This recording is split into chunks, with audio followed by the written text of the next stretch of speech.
Hello everyone, subtle sound of the soul में आप सबका स्वागत है। मेरा नाम है मृणालिनी। चलिए देखते हैं कि आज ईश्वर आपको क्या मैसेज देना चाहते हैं। डियर यूनिवर्स, प्लीज़ बताइए, जो भी मेरे व्यूवर्स इस रीडिंग को देख रहे हैं, आप उन्हें इस वक्त क्या बताना चाह रहे हैं। ये रीडिंग जनरल रीडिंग है। इसमें जो मैसेजेस आपको रेजोनेट करते हैं बस उतना ही लीजिए। ज़रूरी नहीं है कि सारे मैसेजेस आपको रेजोनेट हों, सो ओपन माइंड रखिए। जो आपके लिए नहीं है उसे जाने दीजिए। जेंडर स्पेसिफिक मैसेजेस नहीं है और टाइमलेस रीडिंग्स है। आपको जब भी रेजोनेट करता है आप उसे क्लेम कर सकते हैं। रीडिंग का कोई भी पोर्शन अगर आपको समझ में नहीं आता है तो भी कोई बात नहीं, आप मेरा चैनल विजिट कर सकते हैं। उसमें आपको और बहुत सारे वीडियोस मिल जाएंगे, या फिर आप नए वीडियोस के अपलोड होने का इंतज़ार कर सकते हैं, जो कि रोज़ शाम को 6 बजे होता है।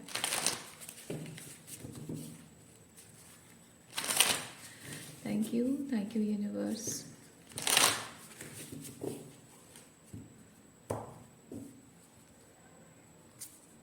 Okay. Universal love is true love, so love all. Unconditional love. Be the best version of yourself and start today. Okay. You are on the right path. It isn't about being right, it's about doing the right thing. Be calm and keep going.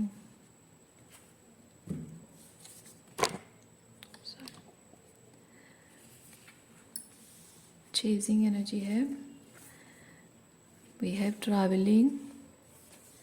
We have mother sneaking into something. And okay, buildings. अच्छा, और हमारे पास ये भी है, food. Okay,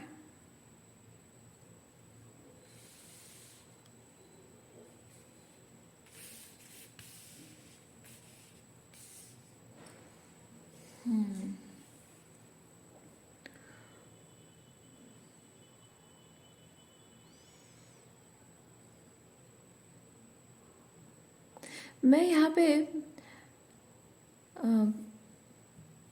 parenting या फिर specifically आपकी mother या फादर के साथ आपके कनेक्शन को मैं फील कर रही हूँ।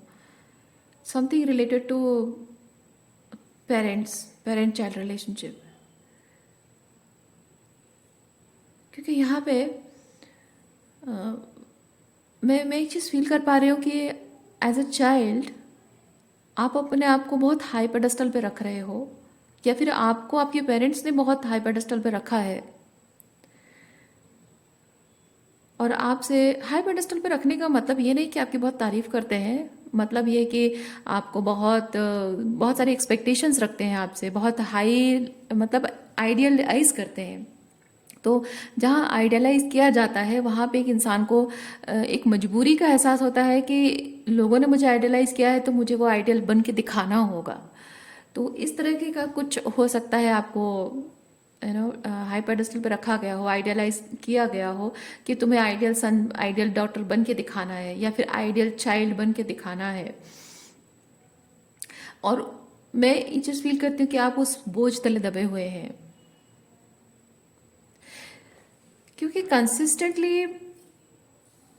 कंसिस्टेंटली हाँ अपने जो पेरेंट्स हैं उनका अटेंशन पाने की कोशिश आप कर रहे हो। क्योंकि यहाँ ये जो चेजिंग है, ये जो चेजिंग कार्ड है, ये मुझे ये चीज़ बताता है कि कंसिस्टेंटली आप अपने पेरेंट्स का अप्रूवल पाने की कोशिश कर रहे हैं, चाह रहे हैं कि वो आपको एक्सेप्ट करें और आपको अप्रूव करें कि हाँ आप बेस्ट चाइल्ड हैं, आप उनके लायक बेटे या बेटी हैं।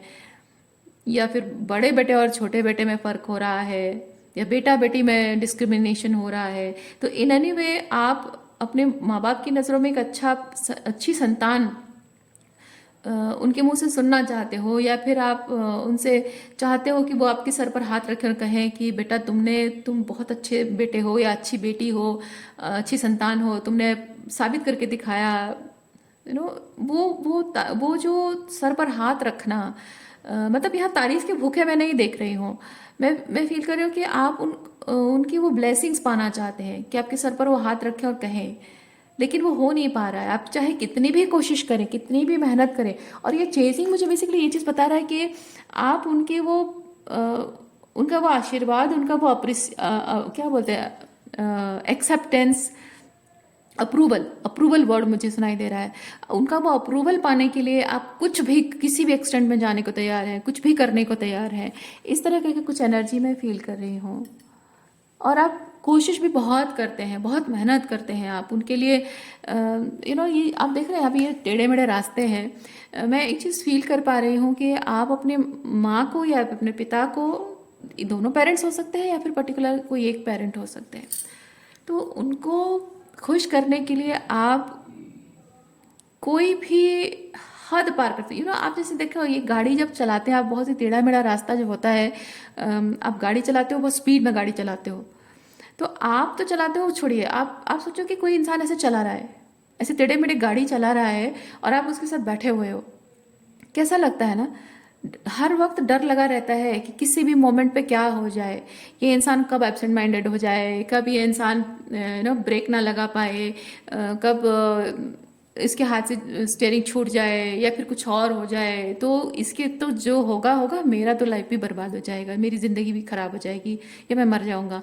तो कंसिस्टेंटली एक जो हार्ट बीट हमेशा हाई रहता है ना, वो उस तरह की कि आप हमेशा गैसलाइटेड फील कर रहे हो, कह सकते हैं, या फिर आप कह सकते हैं कि आप हमेशा फील करते हो like I am walking on एक्शेल्स every time और एवरी मोमेंट जब आप उनसे डील करते हो।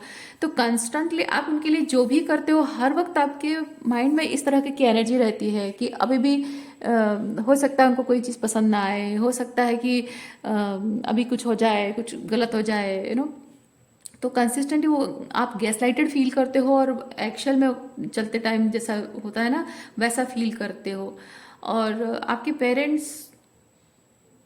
पेरेंट्स की वो एक प्यार भरी झलक, एक प्यार भरी नज़र, एक प्यार का एक एहसास कि I appreciate what you do for me, वो नहीं हो पा रहा है। और मैं यहाँ पे ये चीज़ भी फील कर रही हूँ, हो सकता है कि आपके ये क्यों हो रहा है उसके दूसरे रीजंस हैं, लेकिन ये चीज़ हो सकता है कि आपके दूसरे भाई बहन हैं और उनके साथ आपका कंपैरिजन कंसिस्टेंटली हो रहा है। या फिर अगर आपके भाई बहन नहीं हैं, आप सिंगल चाइल्ड हो, तो हो सकता है कि पास्ट में कुछ ऐसी बातें हुई हैं आपके और आपके पेरेंट्स के बीच में या आपकी ज़िंदगी में, जिसकी वजह से कि वो आपको उस लायक नहीं समझते हैं, या फिर आपके पास्ट जैसे भी थे उस हिसाब से वो आपको जज करते हो। हम्म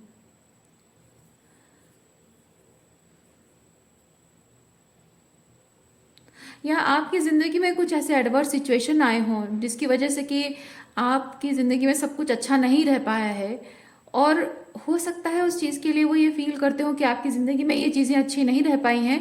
दैट मीन्स कि आप लायक नहीं हो, आप चीज़ें संभालने लायक नहीं हो, आप में उतनी समझदारी नहीं है एक्सक्यूज मी, आप में उतनी समझदारी नहीं है, उतनी मेच्योरिटी नहीं है। तो आप अगर अपने फॉर एग्जांपल मान लीजिए कि फॉर सम रीज़न आपकी शादी टूट गई है और आप अपने पेरेंट्स का ख्याल रखना चाहते हो, उनके लिए कुछ करना चाह रहे हो, लेकिन वो अप्रिशिएट नहीं कर रहे हैं। अप्रिशिएट मतलब नहीं कि तारीफ करना, सिंपली ये चीज़ है कि वो अप्रूव नहीं कर रहे हैं आपको। आपको वो एहसास, वो वार्मथ उनसे नहीं मिल पा रही है, एक्सेप्टेंस नहीं मिल पा रही है। और हो सकता है वो आपको ये चीज़ कह रहे हो या जता रहे हो, डायरेक्ट या इनडायरेक्ट तरीके से जता रहे हो कि तुम अपनी खुद की शादी संभाल नहीं पाए और हमको क्या संभालोगे, घर क्या संभालोगे, तुम गैर जिम्मेदार इंसान हो। अगर इतनी जिम्मेदारी होती तो अपनी शादी नहीं संभाल लेते, अपने सास ससुर के साथ रिलेशनशिप अच्छा नहीं कर लेती, या अपनी बीवी को नहीं संभाल पाते तुम, वो तो नहीं कर पाए तुम, तो अब तुम हमको क्या संभालोगे। या फिर एक नौकरी तुमसे संभाली नहीं जाती है, इतनी बार तुम एग्जाम में फेल हो चुके हो कि तुम्हें कहीं नौकरी नहीं मिल रही है, या फिर एक नौकरी ज़्यादा टाइम टिक नहीं पाते हो, शायद इसीलिए आपको कहते हो कि एक नौकरी तुमसे संभाली नहीं जाती है, तुम हमें क्या संभालोगे। इस तरह की कुछ चीज़ें हो सकती हैं। और ये जो कुछ भी आपकी लाइफ में हो रहा है, ये जो एडवर्स सिचुएशन आपकी लाइफ में हो रहा है, इसके लिए आप जिम्मेदार नहीं हैं। देखिए यहाँ पे ये जो you are on the right path, ये चीज़ मुझे बार बार बता रहा है कि आपने आपके लाइफ में, देखिए कोशिश कौन नहीं करता है, हर कोई कोशिश करता है कि लाइफ में जो भी हम ले रहे हैं जिम्मेदारी जिस चीज़ की, हम उसे बखूबी निभाएंगे। लेकिन अगर वो नहीं निभ पा रही है, वो हमारे हाथ से निकल रहा है या नहीं निभ पा रही है, तो जाहिर सी बात है कि it is not suppose to be, है ना। तो ऐसे कुछ हो सकता है, ऐसी कुछ सिचुएशंस आपके लाइफ में है जिसमें कि आप अपने वैल्यूज़ के साथ खड़े हैं, और ऐसा हो रहा है कि शायद अपने अपने वैल्यूज़ के साथ खड़े होने की वजह से ही आपकी नौकरी जा रही है, आपका बॉस हो सकता है नार्सिसिस्ट हो, या आपकी शादी टूट रही है बिकॉज योर हस्बैंड और मदर इन लॉ और ना in laws are narcissist, maybe वो रीज़न हो सकता है। और मे बी आप कुछ और पढ़ना चाह रहे हैं, आपकी लाइक जो सोल कॉलिंग होती है ना, कि मुझे कुछ एक सर्टन चीज़ में काम करना है, पढ़ाई करनी है उस रिगार्डिंग, और आपको मजबूर किया जा रहा है कि तुम्हें ये करना होगा, तुम्हें ये डॉक्टर इंजीनियर एट्सेट्रा चीज़ें बननी होगी। आप कह रहे हैं कि नहीं, मैं तो आर्टिस्ट बनने के लिए बना हूँ। और जब आपकी सोल को सेटिस्फाई कर ही नहीं रहा है तो पढ़ाई में मन नहीं लगता होगा, हो सकता है उसकी वजह से अच्छे मार्क्स नहीं आते होंगे, या हो सकता है उसकी वजह से आप कभी फेल हो गए हो। तो ये कार्ड मुझे बेसिकली वो चीज़ बताता है कि आप भले ही किसी सिचुएशन में, किसी परिस्थिति में आप फेल हुए हैं, कुछ टूटा है, कुछ खराब हुआ है आपकी लाइफ में, इसका मतलब ये नहीं है कि आप गलत हो। इसका मतलब सिंपली ये है कि आप अपने वैल्यूज़ के साथ खड़े हो, अपने सच के साथ खड़े हो, और अपने सच के साथ खड़े होने की वजह से ही कुछ ऐसा है जो क्रम्बल डाउन हुआ है, और वो होना तय था। But your parents are not able to understand, उनमें उतने हाई लेवल ऑफ कॉन्शियसनेस नहीं है, एक्सेप्टेंस नहीं है, इसीलिए वो आपकी इस बात को समझ नहीं पा रहे हैं। और उन्होंने ये बात ठान ली है अपने मन में कि आप अगर ये नहीं संभाल पाए तो आप जिंदगी में कुछ नहीं कर पाओगे।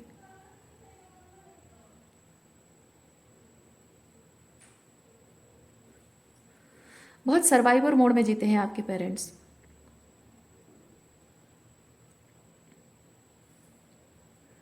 अगर जिंदगी में कोई जिम्मेदारी ली है तो वो पूरी होनी चाहिए, वो चीज़ वो निभनी चाहिए। वो रिश्ता अगर दिया गया है तो रिश्ता निभना चाहिए, पर ऐसा ज़रूरी नहीं है, क्योंकि रिश्ता निभना सिर्फ हमारे हाथ में नहीं होता है।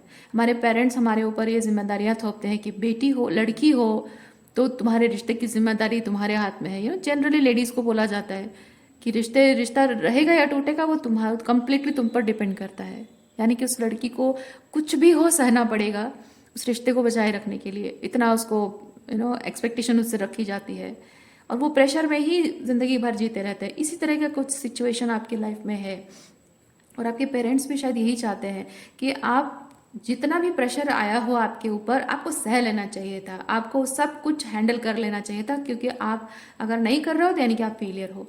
इस तरह का माइंडसेट है आपके पेरेंट्स का।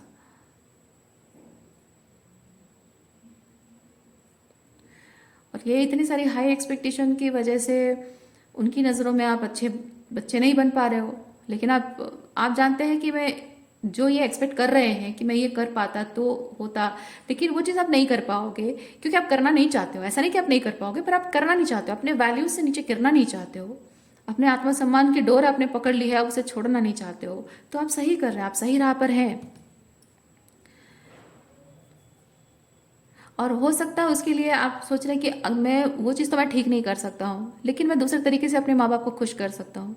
पर आपके माँ बाप जो है, वो आपके माता पिता जो है वो जिद पकड़ के बैठे हैं कि वो एक चीज़ अगर आपसे नहीं हो पाई ना तो आपसे कुछ नहीं हो पाएगा। और आप उन्हें उनका वो विश्वास जीतने की दूसरे तरीके से बार बार कोशिश कर रहे हैं। पर यूनिवर्स आपको ये चीज़ बता रहे हैं कि आपके पेरेंट्स, आप उनके लिए चाहे कुछ भी करें, दूसरा कोई भी तरीका अपनाएं, वो उन्होंने ठान लिया है। उन्होंने ठान लिया अपने आप, उन्होंने कन्विंस कर लिया है खुद को कि वो एक ही तरीका था जिससे आप उनका विश्वास जीत सकते थे, और दूसरा कुछ भी आप कर लो, आप उनका विश्वास कभी नहीं जीत सकोगे। ये उन्होंने ठान लिया, आपके पेरेंट्स ने ठान ली ये बात। तो यूनिवर्स आपको ये चीज़ बता रहे हैं कि अगर अगर सामने वाले की इतनी जिद है तो आपको बेवजह कोशिश नहीं करनी चाहिए।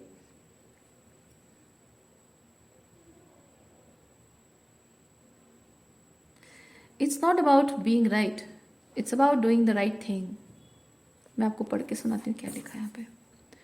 Sometimes old beliefs need to be stopped to start in new and in a revolutionary way for the highest good of all. Old, एक सेकेंड, मैं अपना खुद का हैंड राइटिंग भी नहीं पहचान पा रही हूँ।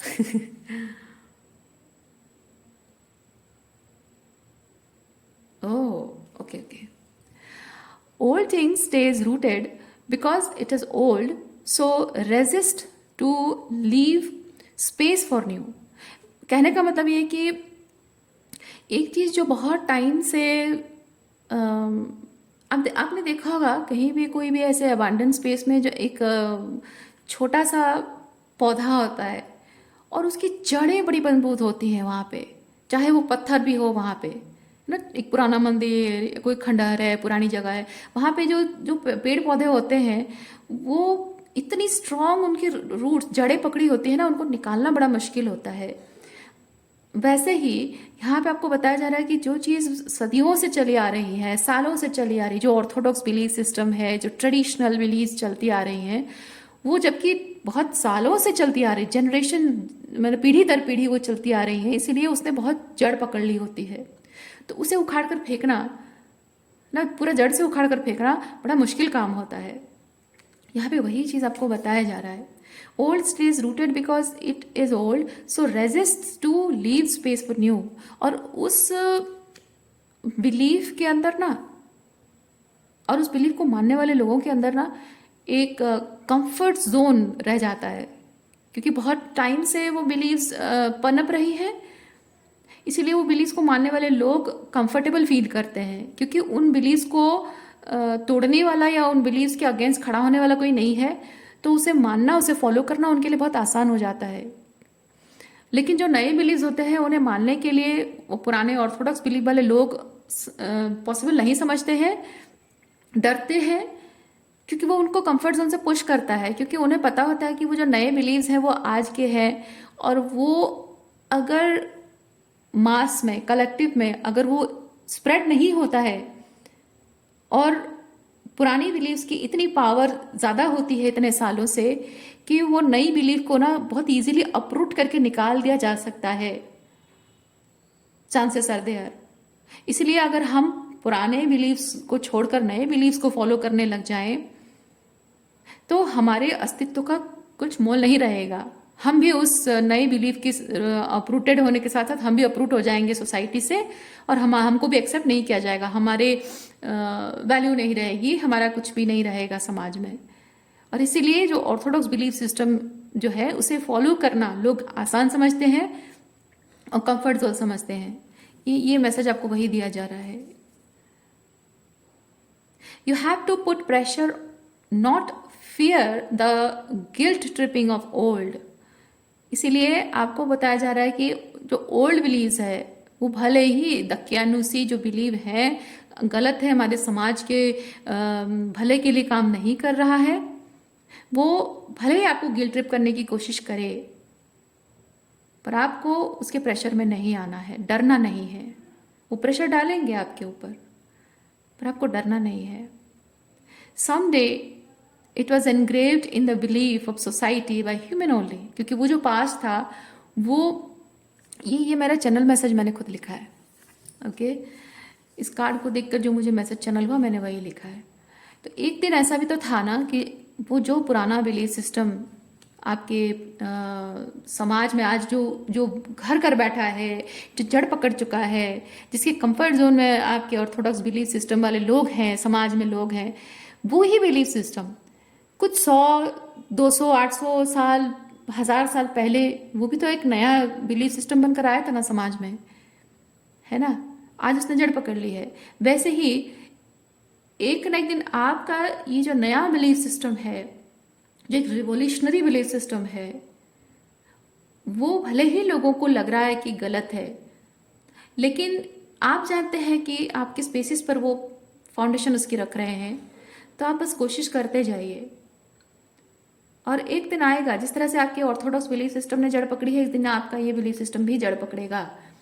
और जैसे ये जड़ पकड़ेगा वो ऑर्थोडॉक्स बिलीफ सिस्टम को फॉलो करने वाले जो लोग हैं वो अपने आप जब नए बिलीफ्स को फॉलो करने लगेंगे, उसके बेनिफिट्स को देखने लगेंगे, वो बिलीफ सिस्टम अपने आप, क्योंकि वो एक बिलीफ सिस्टम है, वो कोई सच्चाई नहीं है इसे लोगों को मानना है, वो जस्ट अ बिलीफ सिस्टम है ना। लोग उसे मान रहे हैं, जब नए बिलीफ्स को मानना शुरू कर देंगे वो अपने आप उसकी कोई क्या बिसात है उसकी, है ना, वो चीज़ अपने आप को ख़त्म हो जाएगा। तो इसलिए आपको यहाँ बोला जा रहा है कि जिस बिलीफ सिस्टम के साथ आप खड़े हैं, आपको डटे रहना है, खड़े रहना है उस बिलीफ सिस्टम के साथ। इस वक्त हो सकता है कि आपके परिवार में, आपके अपनों स्पेसिफिकली और पेरेंट्स के साथ रिलेशनशिप में बहुत सारी अनबन है, कहाँ सुनी हो रही होगी, लेकिन आपको यहाँ पे बताया जा रहा है बी काम एंड कीप गोइंग, बी काम एंड कीप गोइंग। किसी को कुछ प्रूफ करने की ज़रूरत आपको इस वक्त नहीं है, आपको सिर्फ अपने बिलीफ के साथ खड़े होकर अपना काम करना है। ये ऐसा है कि आपने एक जलते हुए दिए को आपने देखा होगा, जब दिया जलता है तो उसके नीचे अंधेरा होता है, चारों तरफ रोशनी होती है लेकिन उसके नीचे ही अंधेरा होता है ना। और उस अंधेरे को, ये जैसे यहाँ इसके नीचे ही अंधेरा है, लेकिन ये अंधेरे को हम कैसे दूर कर सकते हैं? अगर ये एक दिया है और ये चारों तरफ रोशनी दे रहा है, तो इसी की तरह और बहुत सारे दिए हम जला सकते हैं आसपास में। तो इस दिए की रोशनी इसको, इस दिए की रोशनी उसको, है ना, नीचे को रोशन करेगी। कहने का मतलब है कि आप जिस बिलीफ के साथ खड़े हैं उसी बिलीफ के साथ खड़े रहिए, डटे रहिए, अपनी आवाज़ बुलंद रखिए। आपकी आवाज़, आपकी बुलंद आवाज़ सुनकर हो सकता है आपके जैसे और भी बहुत सारे सोल्स जागृत हो जाएं, और ऐसे बहुत सारे सोल्स जब जागृत होंगी तो वो परसेंटेज इंक्रीज होने लगेगा। जहाँ आपकी बिलीफ को फॉलो करने वाले लोग कम हैं, धीरे धीरे वो आवाज़ बढ़ने लगेगी, आवाज़ बुलंद होती जाएगी, परसेंटेज लोगों की बढ़ती जाएगी। और जैसे मैंने कहा कि जैसे जैसे नए बिलीव्स के बेनिफिट्स को लोग समझेंगे और उसे फॉलो करना स्टार्ट करेंगे, अपने आप ही पुराना बिलीफ का एग्जिस्टेंस खत्म हो जाएगा। उस विश्वास के साथ आपको अपने काम पर फोकस करना चाहिए, अपने गोल पर फोकस करना चाहिए, ना कि उनसे फाइट करना और आर्ग्यूमेंट करना। और इस पूरे प्रोसेस में आपको गिल्ट ट्रिपिंग तो की जा रही है, वो की जाती रहेगी। आप तब भी जब आप कुछ गलत, आपने अब तक कुछ गलत नहीं किया है ना, फिर भी आपको सुनना पड़ा है, तो अब समय है कि ठीक है, अब जानबूझकर गलती करेंगे, है ना। तब गलती नहीं की थी, तभी आपको इतना कुछ सुनने को मिलता था, तभी आपको ब्लेम किया जाता था। अब जानबूझकर गलती करेंगे, माँ बाप के अगेंस्ट जाएंगे, ठीक है, खड़े हैं, ठीक है। अगर उनको आपके किसी बिहेवियर से उनको लगता है कि आप उनका डिसरिस्पेक्ट कर रहे हैं तो लगने दीजिए। आप यहाँ उनका डिसरिस्पेक्ट करने के लिए नहीं खड़े हैं, आप यहाँ उस सच के साथ खड़े हैं जो जिसे हम डिवाइन ट्रुथ कहते हैं। और ईश्वर आज आपको ऐसी परिस्थिति में लाकर खड़े कर दिए हैं, इसका ये मतलब है कि ईश्वर चाहते हैं कि आप उस बिलीफ के साथ खड़े हों, चाहे आपके सामने आपके खुद के माता पिता क्यों ना हो। क्योंकि रिवॉल्यूशनरी चेंज घर से शुरू नहीं होता है, घर से कभी नहीं हो पाता है। आप देखेंगे समाज में जो भी अच्छी अच्छी बातें करने वाले लोग होते हैं ना, उनके खुद के घरों में प्रॉब्लम्स होती हैं, उनकी खुद की किसी की शादी टूटी हुई होती है, किसी के माँ बाप के साथ रिश्ते खराब हुए होते हैं, किसी के बच्चों के साथ रिश्ते खराब होते हैं, किसके सारे रिश्ते छूट गए होते हैं। ऐसे ही लोग समाज में रिवॉल्यूशनरी चेंज ला रहे होते हैं। और जो अनअवेकन होते हैं और नार्सिसिस्ट लोग होते हैं ना, वो कहते हैं कि तुम्हारा खुद का घर तो टूटा हुआ है, तुम क्या बड़े एडवाइस देते हो, इतना एडवाइस अगर पता है तो अपना घर सुधार क्यों नहीं लेते हो। पर वो नहीं समझ पाते हैं कि ये काम क्यों नहीं हो पा रहा है, क्योंकि दिया तले अंधेरा होता है, और जब दिया पूरी दुनिया को रोशन करता है, घूम फिर कर वो लाइट तभी लास्ट में घर आता है। सारी दुनिया में घूमने फिरने के बाद वो लाइट घर आता है, क्योंकि जो लाइट आप स्प्रेड करना चाहते हो, दुनिया वालों के मुंह से सुनते हैं आपके पेरेंट्स कि वो लाइट एट्सेट्रा एट्सेट्रा है, तो आपके पेरेंट्स बिलीव करते हैं। फिर जब कहा जाए ये सेम चीज़ तो आपके बच्चे ने आपसे कहा था, तब आपके पेरेंट्स को समझ में आता है कि आप किस चीज़ के साथ खड़े हो। तो जो भी लाइट वर्कर्स होते हैं, स्पिरिचुअल जर्नी में होते हैं, उनकी लाइफ ऐसी ही डिफ़िकल्ट होती है, चैलेंजिंग होती है।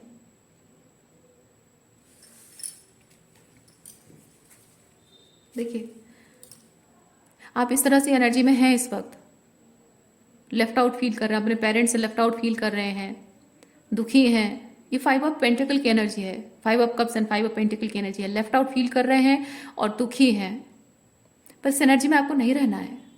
आप इस दुखी एनर्जी में रहने के लिए नहीं आए हैं। आप जब तक ये सोचते रहेंगे कि मेरे दिए तले अंधेरा है, तब आपको दुख होता रहेगा। अगर आपके दिए तले अंधेरा यानी कि आपकी कॉन्शियसनेस को आपके खुद के घर में ही अगर बिलीव नहीं किया जाता है, तो अपनी उस कॉन्शियसनेस को स्प्रेड करो, इतना स्प्रेड करो, इतना स्प्रेड करो, इतना स्प्रेड करो कि वो लाइट घूम फिर कर आपके घर में खुद अपने आप आए, आपके थ्रू ना सही किसी और के थ्रू आए, है ना। दुनिया भर में सबको ज्ञान देना आसान होता है, अपनों को ज्ञान देना आसान नहीं होता है। क्योंकि अपनों के साथ जब आपके रिश्ते खराब होते हैं ना, तो उनको लगता है कि आप उन्हें मैनिपुलेट करने के लिए ये सब ज्ञान की बातें कह रहे हो। क्योंकि जो लोग लोअर कॉन्शियसनेस के लोग होते हैं, वो पहले क्या करते हैं, गलतियां करते हैं, आपके साथ गलत बिहेवियर करते हैं, और जब उनके गलत बिहेवियर की वजह से आप नाराज होते हो, बात नहीं करते हो, डिस्टेंस मेंटेन करते हो, तो वो खुद को विक्टिमाइज करते हैं।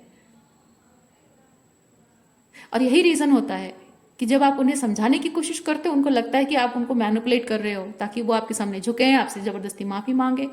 पर उन्हें ये समझ में नहीं आ रहा होता है कि आपका उनसे डिस्टेंस होना, उसके लिए वो खुद जिम्मेदार है। उन्हें अपनी गलती नहीं दिखाई दे रही होती है। तो ये जो रोशनी आप घर में फैलाने की कोशिश कर रहे हैं, ये घर में रोशन नहीं होगा अभी।